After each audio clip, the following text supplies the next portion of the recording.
संकट के बाद विकास दर में काफी गिरावट दिखाई देगी। आरबीआई के गवर्नर शक्तिकांत दास ने बताया, कोरोना के कारण देश की जीडीपी 2% के करीब रह जाएगी, तो वहीं पूरी दुनिया में मंदी के आसार हैं। आरबीआई के गवर्नर ने कहा, कोरोना को देश के आर्थिक हालात पर बुरा असर पड़ा है। खेती और कारोबार को गंभीर चोट पहुंची है, लेकिन देश में अनाज की कोई कमी नहीं है और किसानों को मदद पहुंचाई जा रही है। कोरोना संकट के बीच आरबीआई ने रेपो रेट में 25 बेसिस पॉइंट की कटौती की है, जिससे ईएमआई में कमी हो जाएगी। बैंकों को अब कर्ज देना भी आसान होगा। देश भर में अब तक कोरोना के कुल मरीजों की संख्या 13,387 तक पहुंची। पिछले 24 घंटे में 1,260 नए मरीज सामने आए। अब तक 437 मरीजों की मौत हुई है। देश में कोरोना मरीजों के स्वस्थ होने की संख्या तेजी से बढ़ रही है। पिछले 24 घंटे में 200 से ज्यादा मरीज ठीक हुए हैं, जबकि अब तक देश भर में करीब 1,750 मरीज ठीक हुए हैं। भारत में कोरोना से ठीक होने वालों की संख्या 12% है।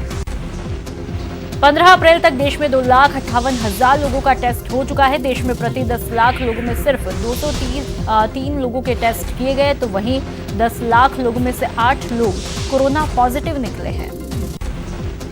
दुनिया में अब तक कोरोना से मरने वालों की संख्या बढ़कर 1,44,000 से ज्यादा हुई, तो वहीं 21,57,108 कोरोना के मामले सामने आए, जबकि 5,43,519 लोग ठीक हुए हैं।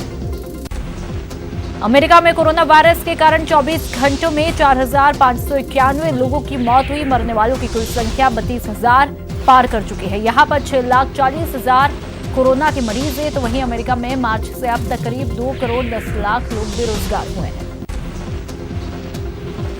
कोरोना से मौत को लेकर चीन ने अब नया आंकड़ा जारी किया है, जिसमें कोरोना से मौत के आंकड़े में 50% की बढ़ोतरी सामने आई। वुहान में 1,290 लोगों की मौत हुई, तो पूरे चीन में 3,869 लोगों की मौत का आंकड़ा सामने आया है।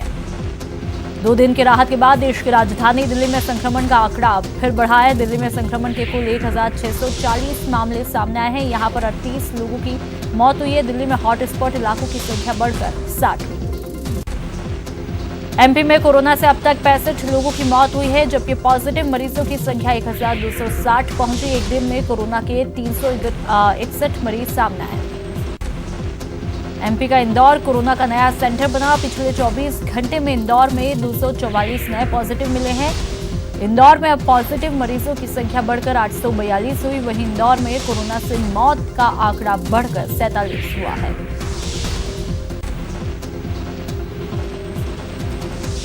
राजस्थान में कोरोना पॉजिटिव मरीजों की संख्या 1,169 पहुंची। अब तक 16 लोगों की मौत हुई, जबकि कोरोना को मात देकर 82 मरीज डिस्चार्ज हुए हैं।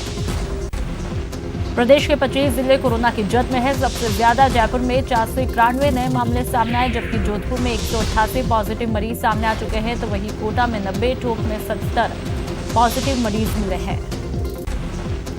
कोरोना संकट के बीच डूंगरपुर जिला पूरी तरह से कोरोना मुक्त हुआ है। जिले में कोरोना पॉजिटिव आए सभी 5 मरीजों ने कोरोना को मात दी। 3 पॉजिटिव मरीजों के स्वस्थ होकर घर लौटने की सूचना है।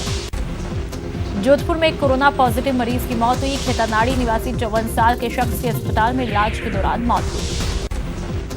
कोटा में कोरोना के बढ़ते मामले को देखते हुए कर्फ्यूग्रस्त इलाके में जीरो मोबिलिटी की पालना करवाने के लिए सख्ती बरतनी शुरू कर दी है। कर्फ्यूग्रस्त इलाकों में घरों से निकलने पर कार्रवाई होगी। बिहार के मुंगेर में 2 बच्चों समेत एक ही परिवार के 11 सदस्य कोरोना पॉजिटिव पाए गए। बिहार में पिछले 24 घंटे में मिले 11 नए मरीज सामने आए हैं। राज्य में मरीजों की संख्या बढ़कर 83 हुई। गांधीनगर में वैज्ञानिकों को कोविड-19 के जीनोम की जानकारी हाथ लगी। इससे कोरोना की वैक्सीन बनाने में मदद मिलेगी। छत्तीसगढ़ में 3 नए कोरोना मरीज मिले हैं, जिससे कोरोना पॉजिटिव मरीजों की संख्या फिलहाल 36 है, जिसमें से 30 मरीज रिकवर हुए, तो वहीं 13 का इलाज जारी है।